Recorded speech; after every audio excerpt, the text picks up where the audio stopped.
गर्मियों की छुट्टी लगे अभी 2 दिन ही हुए थे। सुबह सुबह पापा का कॉल आ गया।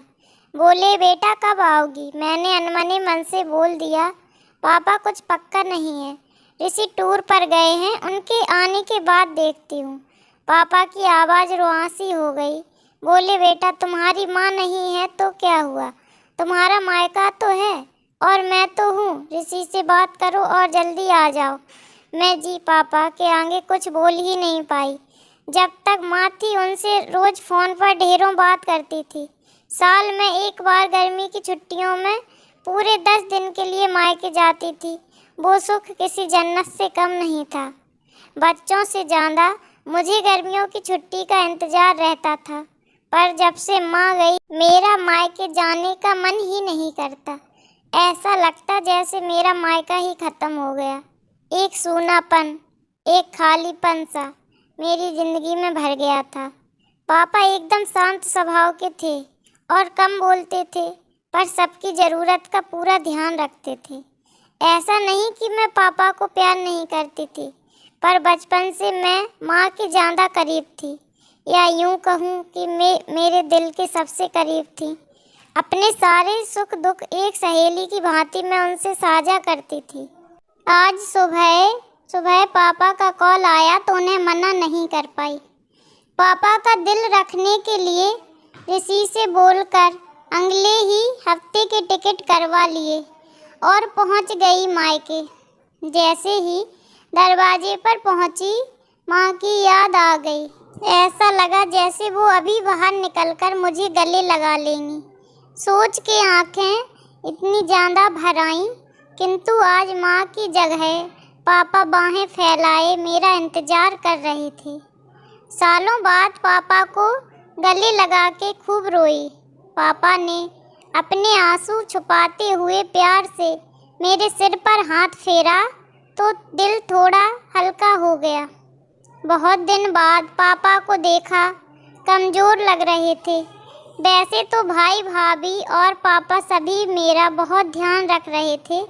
बच्चे तो अपने खेल और मस्ती में व्यस्त हो गए थे, पर ना जाने क्यों मेरी नज़रें हर पल जैसे माँ को ही ढूंढती थीं। आज भी पापा की तरह रोज़ खाने के बाद मेरी पसंदीदा मटका कुल्फ़ी लाना वो नहीं भूलते थे। भाई भी बच्चों को कभी पार्क, कभी चिड़ियाघर तो कभी बाजार घुमाने ले जाता था। भाभी भी रोज़ मुझसे पूछकर मेरी पसंद का खाना बनाती थी। सब कुछ पहले की तरह ही था, बस माँ नहीं थी। इस बार मायके में मेरा दिल नहीं लग रहा था। माँ की कमी मुझे बहुत खल रही थी। ऋषि को कॉल करके मैंने 2 दिन बाद का टिकट करवा लिया। सबने मुझे रोकने की बहुत ही कोशिश की, पर मैं नहीं मानी। देखते ही देखते मेरे जाने का समय नज़दीक आ गया। आज शाम की ट्रेन से मेरी घर वापसी थी। मैंने सामान पैक करके रख लिया था, बस पापा का इंतज़ार कर रही थी। पापा ना जाने सुबह से बिना बताए कहाँ चले गए थे। उनका मोबाइल भी नहीं लग रहा था।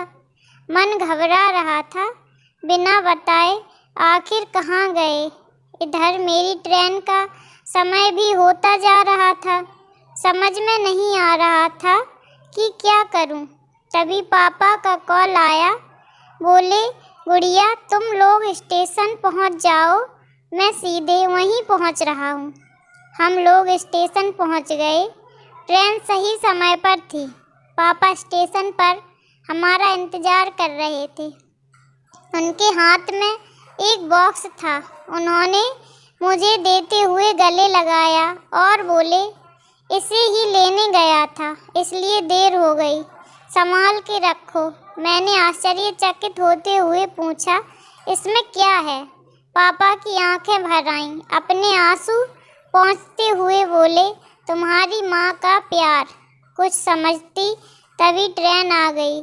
हमें ट्रेन में बैठा के पापा और भाई ने विदा कर दिया। मेरी नज़रों से ओझल होने तक पापा वहीं खड़े हाथ हिलाते रहे।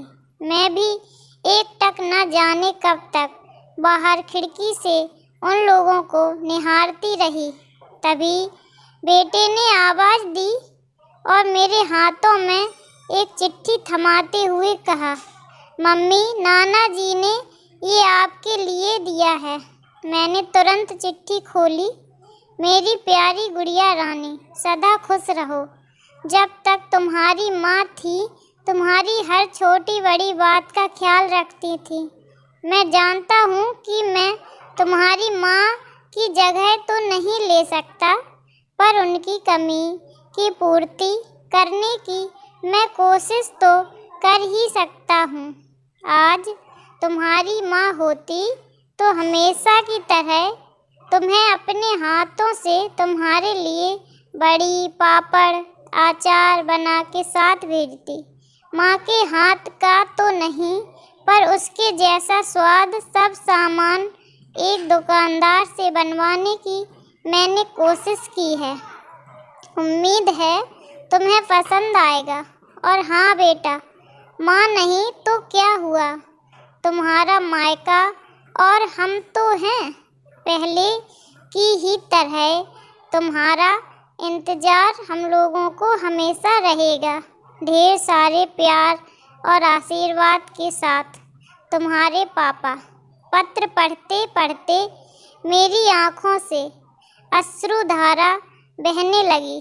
सहसा मेरे मुँह से निकला, आई लव यू पापा। बात छोटी सी थी, पर उसमें अथाह प्यार समाहित था। ये सिर्फ मैं ही महसूस कर सकती थी। मायके से घर आए 1 महीना बीत गया था। अब पापा से रोज़ एक बार कॉल करके मम्मी की तरह घंटों बातें करती हूँ।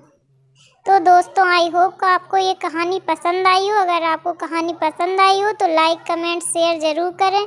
और आप लोग अभी तक चैनल से नहीं जुड़े हो तो चैनल पर जुड़कर सब्सक्राइब करके बेल आइकन को प्रेस करें। Thanks for watching.